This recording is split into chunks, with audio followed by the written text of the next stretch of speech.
I'm a full-time reseller and I go to thrift stores to find clothing and hard goods to flip online for a profit. When it comes to clothing, I like to batch photograph, so I'll photograph this pile of clothing. It usually takes me a couple hours or so, but I found it's the most efficient way to get it done. Here's my process and how I get it listed on eBay. All you're going to need is a couple hangers, one for pants and one for shirts and jackets, a decent lint roller. I purchased mine off of Amazon, and then I also like to write down my measurements and everything on a piece of paper. You can use a spreadsheet, whatever works best for you. A good pair of scissors to cut off any remaining tags, a fabric shaver. If you pick up sweaters, you're definitely going to want to have one of these on hand, and also a handheld steamer or a steamer of some sort. I prefer the handheld just because it's a lot easier whenever you're photographing clothing. You're also going to want some sort of tape measure. It doesn't matter which one you use, just make sure it's one that you can measure with. Measurements are a must if you are selling clothing. The buyers will be more confident in purchasing the item if they know it will fit. I photograph in my kitchen. I've hung up a white curtain. This is actually where my washer and dryer are, and it works out perfectly. When it comes to lighting, I have the recessed lighting that we have on our ceiling in our kitchen, and that works best for me. When you're photographing, it's best to do it in square mode, so you're going to click that down arrow, 4-3 and square, and there you go. I've had so many comments over my white curtain, you guys, and it doesn't matter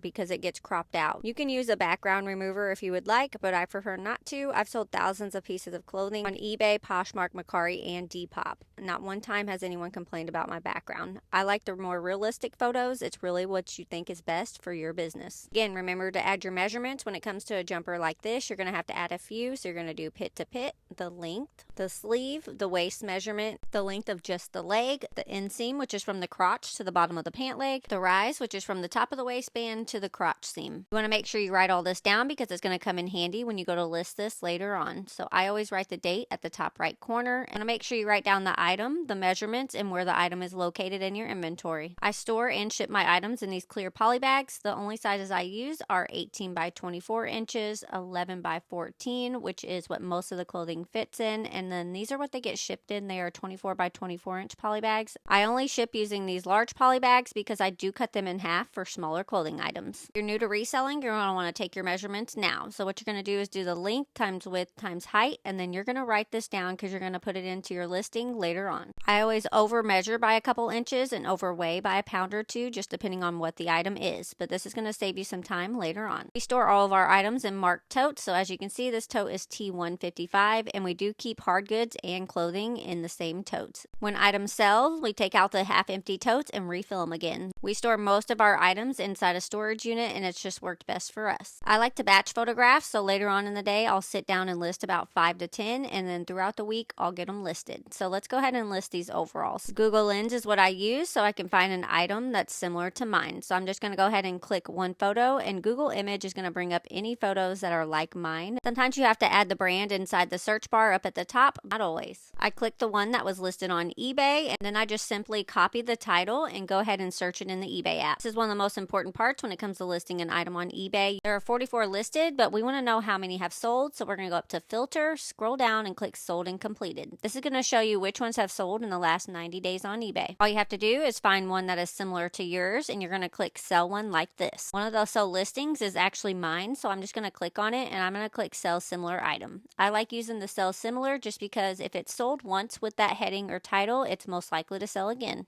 Crucial to make sure that you add your own photos, and you're going to change up anything that needs changing. So in the title, you're going to make sure you change the size and the color, etc. Be sure to scroll through the item specifics and make sure that it matches your item exactly. Scroll to the bottom of the item specifics and click Custom SKU. This is where you're going to put the location of where your item is in your inventory, the date that you listed it, and how much you paid for it. Scroll down and go to item description. Right here, I like using AI, so I just click the AI button and it generates a description based on what I put in the item specifics. Make sure you proofread this because it has made some mistakes, so just double check. This is where you're also going to put in the measurements that you took earlier on whenever you were photographing the items. Next is pricing. Right here, you can click this, see how other sellers priced it, and that will give you a baseline of what others were pricing it at. I always price mine slightly higher to account for the promotional fee that we have on every single item, and we do run sales shelves every other week. Shipping is probably the most confusing for most people, but it doesn't have to be difficult. You just want to make sure you enter in the correct weight and measurements. Like I said, I always overweigh and overmeasure by a couple inches and a pound or two. We use eBay's calculated shipping, so the price of shipping is based on the distance between us and the buyer. One of the last things I do is promote the items. So we've been promoting between 5 and 7.5%. Promoting your items on eBay gives you an edge on the competition because it helps your items stand out. And that's it. Your listing is now live, and when you go into your active listings, you'll see it right there. And as you can see the custom label, this is something the buyer cannot see, but it's crucial to stay organized when it comes to reselling.